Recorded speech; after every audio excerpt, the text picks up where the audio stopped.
శ్రీ గణేశాయ నమ. శ్రీ గురుభ్యో నమ. శ్రీమాత్రే నమ. శ్రీమాత శ్రీ మహారాజ్ఞి ఛానల్కి స్వాగతం. అందరికీ నమస్కారం. అన్ని సంపదల కన్నా విజ్ఞాన సంపద అమోఘమైనది. విజ్ఞానవంతుడికి ఎక్కడైనా పరాజయం లేదు. ఆ విజ్ఞాన సంపద గురించి ఒక కథ తెలుసుకుందాం. పూర్వకాలంలో ధారానగరాన్ని భోజరాజు మహారాజు గారు ఎంతో చాకచక్యంగా వైభవంగా పరిపాలిస్తున్నారు. భోజి మహారాజును చూస్తే చాలు పండితులకు సరస్వతి అనుగ్రహం కలిగి ఎంతో చక్కటి కవిత్వం చెప్పేవారు. ఆ మహారాజుకు తన ప్రజలు ఎంతటి ప్రజ్ఞావంతులో చూద్దామనే కోరిక కలిగింది. వెంటనే మారువేషం వేసుకుని దేశాటానికి బయలుదేరాడు. పల్లెలు పట్టణాలు దాటుకుంటూ ఒక ఊరు చేరుతుండగా మామిడి తోట కనిపిస్తే కొద్దిసేపు విశ్రాంతి తీసుకుని వెళదామని తన గుర్రాన్ని తోటలోనికి తీసుకువెళ్ళాడు. అందులో కొంతమంది పిల్లలు ఆడుకుంటున్నారు.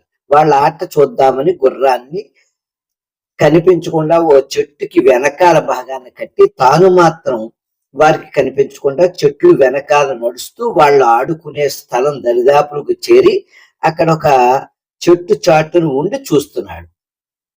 వాళ్ళందరూ 10 సంవత్సరాల లోపు పిల్లలు. వాళ్ళలో పెద్దవాడు ఒక రాతి మీద కూర్చున్నాడు. మిగతా పిల్లలందరూ కింద కూర్చున్నారు. నేను ఈ రాజ్యానికి రాజును. ఈ రోజు ఆస్థాన పండితులకు ఒక పరీక్ష పెడతాను. అదేమిటంటే నేను 5 ప్రశ్నలు వేస్తాను. ఎవరైతే సమాధానం చెప్పగలరో వాళ్లకు ఘన సన్మానం అన్నాడు. మొదటి ప్రశ్న, ప్రపంచంలో అందరికన్నా ఓర్పు కలిగినది ఎవరు? రెండవ ప్రశ్న, ఎవరి చేత దొంగిలింపబడనలేనిది ఏమిటి? మూడో ప్రశ్న, అన్నిటికన్నా వింత అయినది అర్థం కానిది ఏది? నాలుగో ప్రశ్న, మన పాపపుణ్యాలకు సాక్షులు ఎవరు? ఐదో ప్రశ్న, పంచబ్రహ్మలు ఎవరు? వారి పేర్లు ఏమిటి? ఎవ్వరూ మాట్లాడలేదు. అందరూ ఆలోచిస్తున్నారు. సమాధానం చెప్పలేదు. రాజులా అభినయించే ఆ కుర్రోడు సరే నేనే చెప్తానన్నాడు. ఇంతలో నాకు తెలిసింది, నేను చెప్తానని ఒక కుర్రోడు లేచాడు. ప్రభు, మీ ప్రశ్నలకు నా సమాధానాలు వినండి. 1వ ప్రశ్నకు సమాధానం, ఓర్పులో భూదేవి ఉన్నతమైనది. 2వ ప్రశ్నకు, ఎవరి చేత దొంగిలించబడలేనిది విద్య. 3వ ప్రశ్న, అన్నిటికన్నా వింత అయినది భగవంతుడి సృష్టి. 4వ ప్రశ్న, మన పాప పుణ్యాలకు సాక్షులు పంచభూతాలు. 5వ ప్రశ్న, పంచబ్రహ్మలు ఎవరంటే వినాయకుడు, సరస్వతి, లక్ష్మి, ఈశ్వరుడు. రాజులా అభినయిస్తున్న కుర్రాడు చప్పట్లు తెరిచాడు. మిగిలిన అందరూ ఆనందంగా వారితో పాటు చప్పట్లతో అతనికి అభినందనలు తెలిపారు. ఇది గమనిస్తున్న భోజ మహారాజు గారు బయటకు వచ్చి బాలుడైన రాజును ఆ పండితుణ్ణి సంతోషంగా కౌగిలించుకుని ముద్దు పెట్టుకున్నాడు.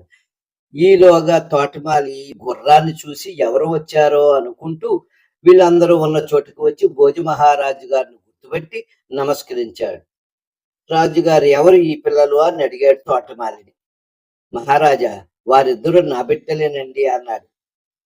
వాళ్ళు ఏదైనా తెలియక పొరపాటు చేస్తే క్షమించండి అన్నాడు.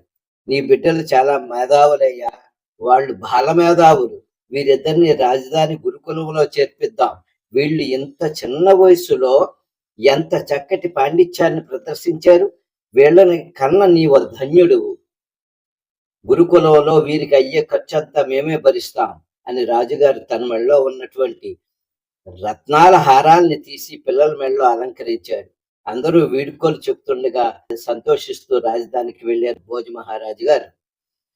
పిల్లలకైనా పెద్దవాళ్ళకైనా వాళ్ళ యొక్క ప్రజ్ఞ సౌందర్యాన్ని ఇస్తుంది. ఎవరూ దోచుకోలేని ధనాగారం అవుతుంది. విద్య వల్ల కీర్తి, సంపద, ఆనందం లభిస్తాయి. శ్రీమాత్రే నమః. శ్రీ గురుభ్యో నమః.